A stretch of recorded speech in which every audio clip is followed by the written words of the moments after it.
Houston, over. We have landing. Hello everybody, how you doing today? It's Chris. We're playing Moon Landing here, which is actually one of the hardest intermediate map Chimps metal to get. It's pretty difficult, mostly because you're somehow going to have to deal with the fact that there's giant walls over here. The good news is that, again, infinite range towers are going to be extremely effective for us. Starting off is actually pretty difficult as well, because you really don't want to have to be forced to use 3 dart monkeys here, right? Yeah, so we're going to end up doing a dart monkey start with a boomerang combo, actually.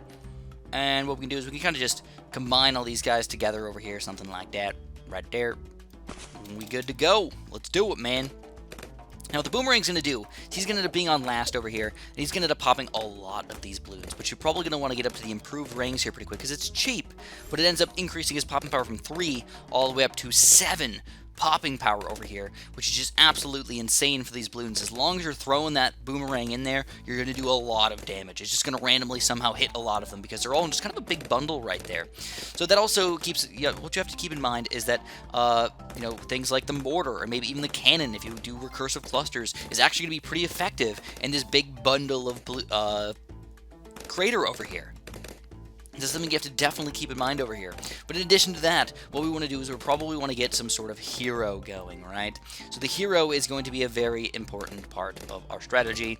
Obviously, getting experience for her, as quickly as possible is going to be pretty key. Of course, you can go for Oben or whatnot. You can try and get a hero that can see through the walls and stuff, but I'm not a huge fan of that. I don't feel like it's necessary. I feel like I just like Wendy. I'm going to use her up. I'm going to use her up so good. Oh, boy. She's going to be my science monkey forever.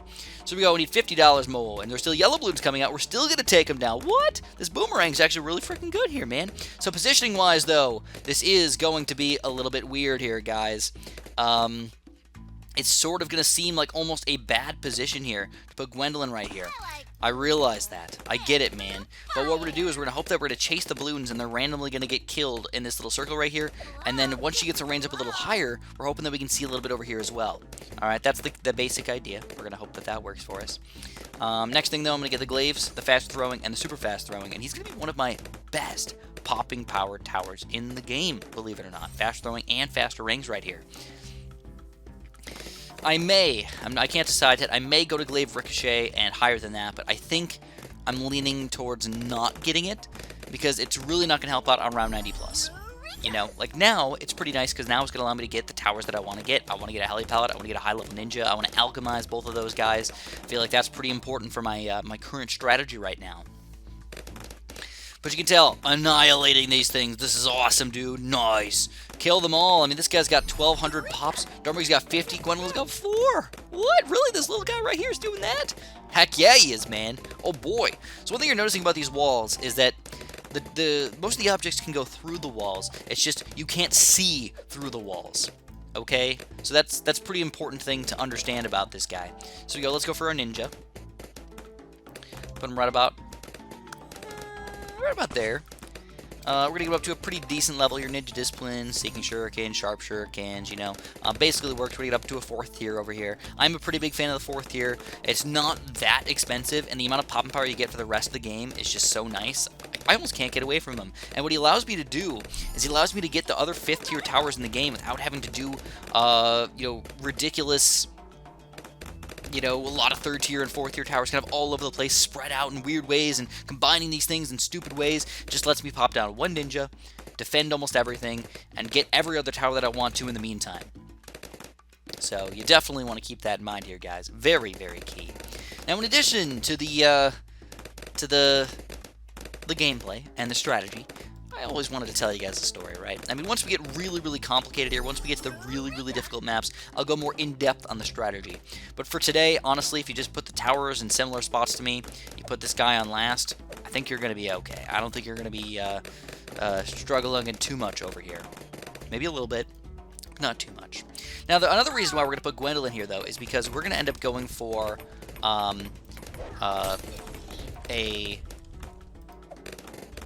Oh, I didn't get double shot yet. I thought I had double shot already. That would have helped out against those lead balloons. But we're going to go for a Heli Pallet and a Monkey Village all in here, man. So we're going to throw... Oh, that's going to be a bad spot right there. But now we've got the 3rd tier ninja. That should help out quite a bit. Don't even really need to worry about that stuff too much. Honestly, Lead Balloon scared me a little bit around 28 because I didn't have the 3rd tier ninja, but now that I got him, we good. Balloon Jitsu, there he is. We got the 4th tier ninja. Don't forget, all of my towers are currently getting powered up by Gwendolyn here, which is pretty important for a Gwendolyn strategy.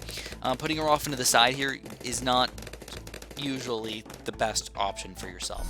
Eureka! Usually. Depends on the situation and everything, but it's a little hard to make myself want to do something different. So you can see, once we hit the balloons, I mean, the Seeking Shuriken just go fly all over the place, kill everything. Yes! I love it! So next on the agenda is definitely to get to this heli palette going. We're talking heli palettes, we're talking monkey aces, we're talking monkey villages. We want to get all that stuff combined together in this tiny little spot right here, man. So we go, we're going to go for this bad boy right here. Kablamo, get him going. And we can actually get him up pretty higher if we want to. We can get like quad darts and crap. Heck yeah, dude. Heck yeah, let's get this stuff going. So let's get the, you know what? Let's do it like this. Let's get quad darts. I'm just going to lock him in place for now. I feel like he's good. If I need to, I can always move him around a little bit. And then what I'm going to do is I'm actually going to go for an alchemist, kind of early on in the game here. Let's see. Got to think about how I want to put the monkey village in here. I'm thinking we're just going to put him here, and once we get the range boost, we should be able to get all the guys in here that we want to. But I also want to put that monkey ace in here too, so I think that's going to be one of the struggles for me, is getting the monkey ace in here and the alchemist. So, looks like that should give us enough room here. Let's throw down this cocktail right here. Let's get this guy back off of pursuit and get him on this bad boy. Just thinking out loud for a second. All right, let's get this stuff. Let's just get this stuff set up here, guys. Let's do the monkey village. There he is. We got the monkey village there. We're gonna go for the wizard here. We're gonna go for the monkey ace here, and we're gonna go for the alchemist here. All right.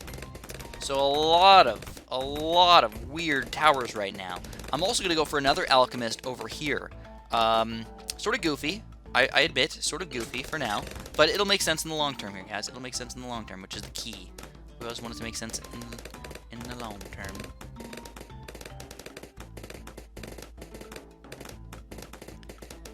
There we go. Okay. Now, watch out. Round 40 is coming up quick, right? So we got to make sure we can take down a Moab-class Bloon with our current loadout. What? So what we need to do is we obviously need to try and get the Berserker Brew here. I don't even know if we can afford it, man. Let's see if we can get it up. Round 40's coming up quick. It's going to be close. Oh, yeah, look at that for $15. At least he's powering up something. Let's throw it on the cocktail real quick. Burn through some of the balloons, hopefully. Bam, shazam, take him down. Take him down. Nice little cocktail right there for us. Without the cocktail, it would have been a little bit more of a struggle, but I still think our heli palette would have been strong enough. But at this point, we go Pursuit, faster firing, faster darts. We can finally get this guy up to stronger stimulant over here, so we can actually do a good job of powering up all of my towers. And then I might just do a double. I might just do this guy up to stronger stimulant too. Now, one thing I'm realizing now is I am relying quite a bit on my ninja for my camo popping power, and I can't let that happen forever. Right around round 51 is going to be the first level where, for sure, I need to get that stuff up. Before that point, I don't know. I think I could survive with just the ninja, especially if he's getting powered up by this little buddy alchemist right here. Yeah. Oh, yeah. So, today what I want to talk about is a little bit about space. First of all, I like space. If you guys don't know, man, I'm a pretty big fan of space. I don't know why I like space so much. I just think it's really intriguing. It's like the final frontier. Like, you know, as you guys probably know, I like science. I like biology, all right? But I think, honestly, one of the most intriguing things about biology would be finding life somewhere else besides Earth. All right, I believe that there's most likely life on Mars. I believe that there's life on Mars in the soil. Probably, you know, not too deep underground, actually. That's probably the most likely place for it to be. The only reason I think that is because, if you guys don't know, life is pretty much everywhere on Earth. You try and think of a place where there's not life, and you're kidding yourself, because it's not true. It's there, okay? It's probably there. In the deepest water you can think of, even floating through the air. There's little bacteria floating around your body right now, man. There's bacteria all over your keyboard and all over everything. Literally everywhere you go, there is bacteria. Even, as ridiculous as this sounds, there is endospores, which is basically dormant bacteria, in extreme bacterial labs where they literally like put Lysol and like Lysol disinfections all over everything. Life is still most likely there almost every single time you go there, man. It's just absolutely insane what life can do. Life is on, dormant life is on the space station. And they bring back parts from the space station, and the life comes back to life. It's just absolutely insane what some of these things can do, man. So you would just think, it's just insane, alright? It just absolutely is. Alright, so what's the next thing we want to do? We want to go for our Spectre. So we're going to get the Never Miss targeting. We're going to go for rapid fire here, load more darts. And right now I've got them on circle path, which is actually something I don't want to do. We want to put them on either figure infinite or figure 8, either which way. And hopefully that's enough to get us to the Spectre, where we can just start annihilating everything. That's the plan. Let's make it happen. Once we get the Spectre going, we can either start getting our 4th tier, maybe even 5th tier wizard, or go for the Comanche Commander already. Kind of depends on how we're feeling at that point. We'll see. We'll see how it goes. So anyways, I'm a really big fan of life. If I did not go, or space, if I did not get my degree in biology, I probably would have gone for space. But at the time, people kind of talked me out of going anywhere for space stuff, because they're like, what kind of job are you going to get? They're like, are you going to go, work for NASA? Are you going to go move to, a NASA station or something like that? I'm like, you're right, I don't really want to move. I feel like biology is just more of a common job. I'm not going to go move to a place where they have a giant telescope on top of a mountain or something like that. I just don't want to do it, In the name of science, some people are willing to do that. I gotta admit, I'm not willing to do that. I think it's cool, but I don't think it's that cool. So, I don't know. In fact, when you if you guys are ever in college, or if you've been to college, you might know this, but if you haven't been, basically when you sign up for your college credits, the way it works is that you're not just signing up for, you don't need like this class, and this class, all very specific classes. It's more of a general, you need to take a certain amount of science classes, a certain amount of English classes, a certain amount of this. If you go to like a pretty reasonable school, they'll have a bunch of different options.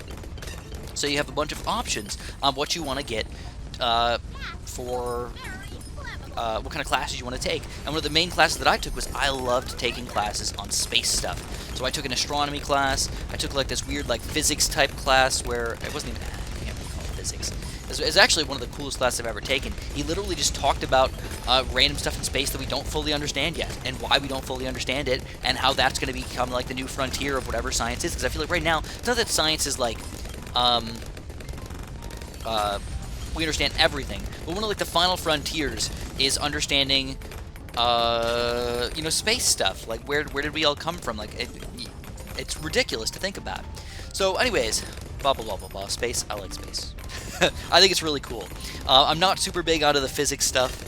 I'm okay at math, but I don't think I'd ever want to take advanced calculus or anything like that. I think that's just a little too cray-cray for Chris over here.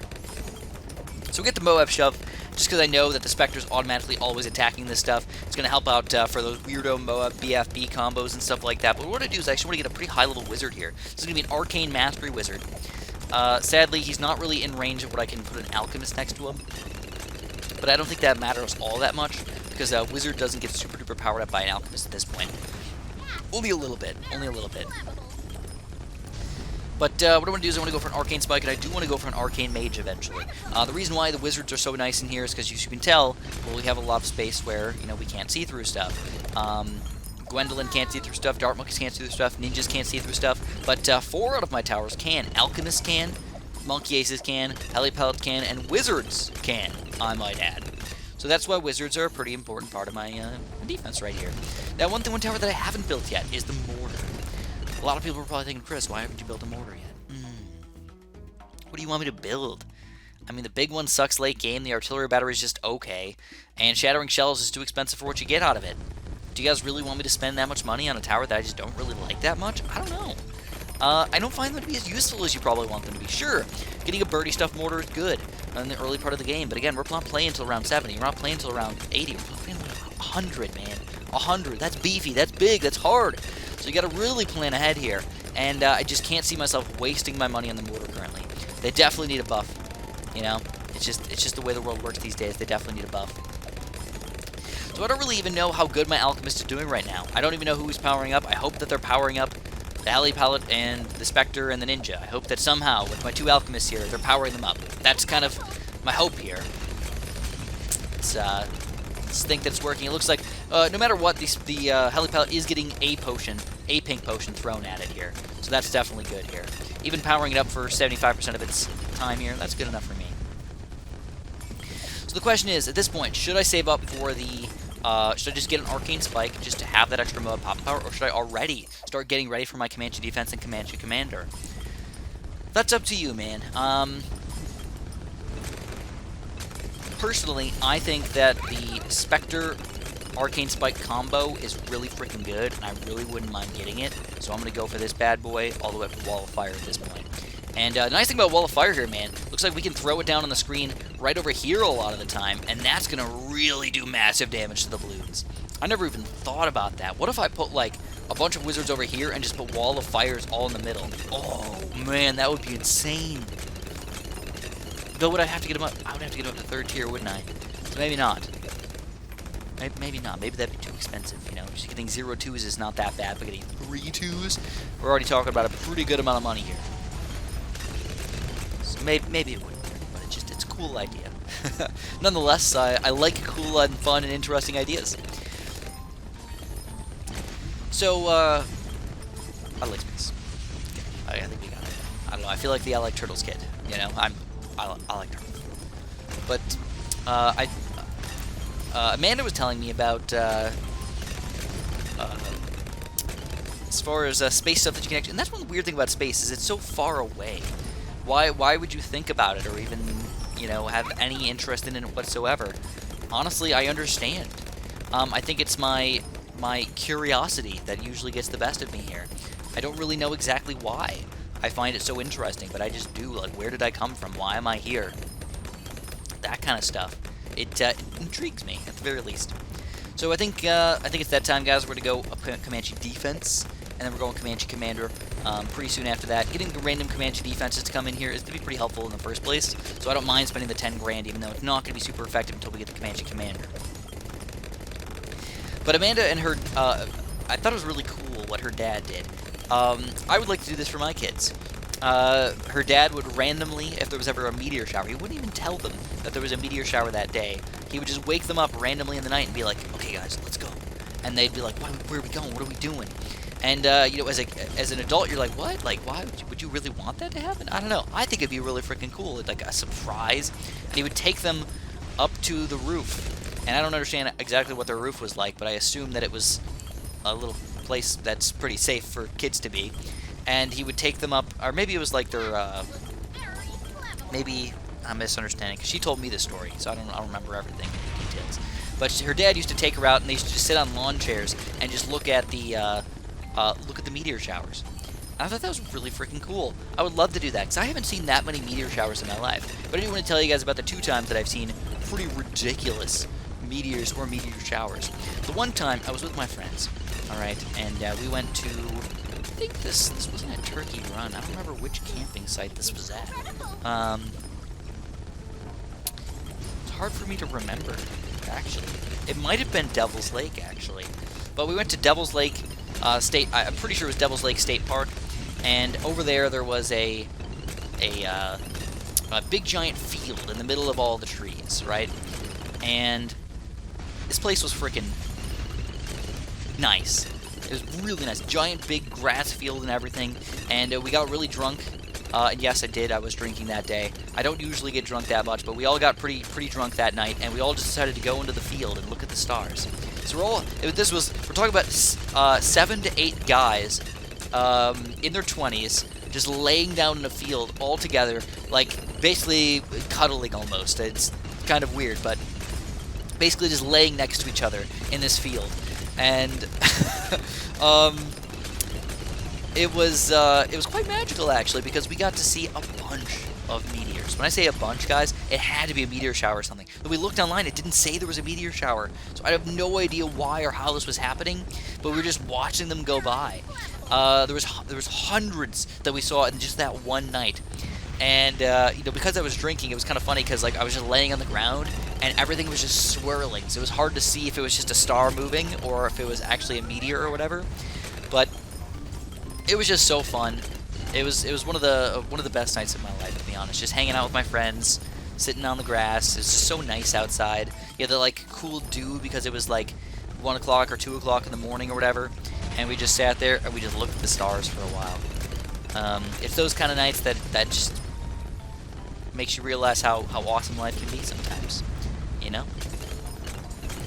But now that I got debunked, guys, that was one of the times that I realized that, like, meteor showers can actually be pretty cool. You know, I think a lot of times when I think of a meteor shower, I think of, like, one random meteor coming by every, oh gosh, I don't even know, 10 minutes or so. But they were coming out every few seconds, every 10, 20 seconds or something like that. Just like, oh, there's one, oh, there's one, oh, there's one. And even if you look, like, deeper and, like, further in the sky, you could still see them out in the wilderness. It was awesome.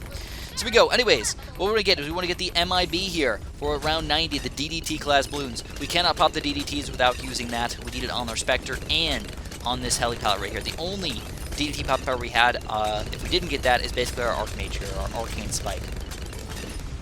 Now at this point, you can kind of go any which way you want to. Personally, I'm still a pretty big fan of the Archmage. If I can get the Archmage up in time, I would love to get him going.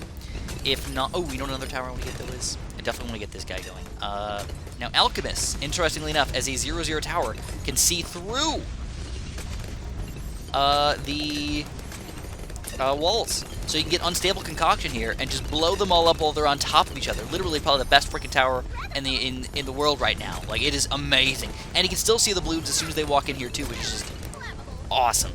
Really, really liking my decision to get this guy. If I forgot to get him, I probably would have been upset with myself. It's kind of crazy that this is a 3rd tier tower. Unstable Concoction, man. Crazy. I feel like it should be almost like the ability is that good some of these days. Alright.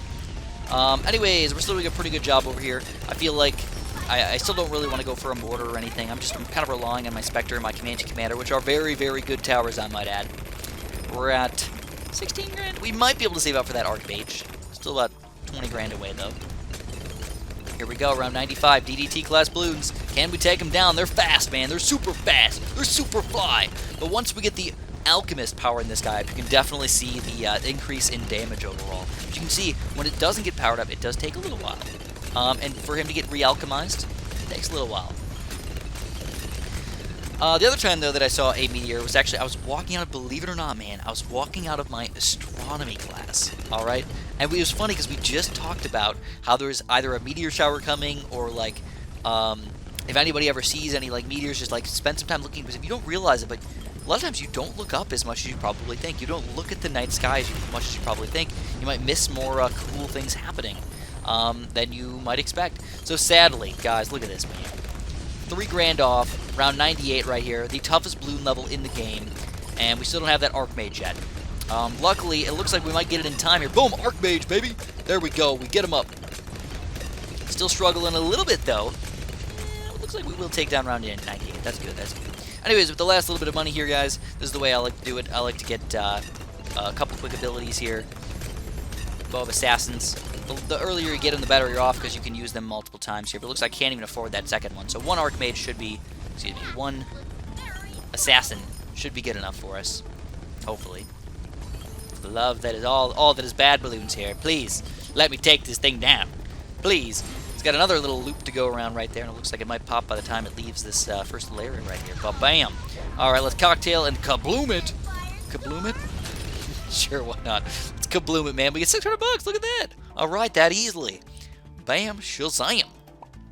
So, we want to get the free play monkey right here. I'll just go until I don't know if I want to go until I lose, but I'll go for a few more rounds while I just finish off my story really quick. So I was actually leaving my astronomy class, and of course he said to look up. I looked up. Alright, I'm not even joking with you guys. I was like walking in my car, and I'm just like looking up just a little bit over here, and what do I see? A gigantic, alright, a gigantic, like, blue meteor. Now when I say gigantic, you guys are probably thinking like I'm seeing like at the end of the world. Not really true. But normally when you see a meteor, it's just like a little, it's just like, just a little thing flying across the sky for like quarter of a second, eighth of a second, like not a long time at all. This thing lasted for a couple seconds.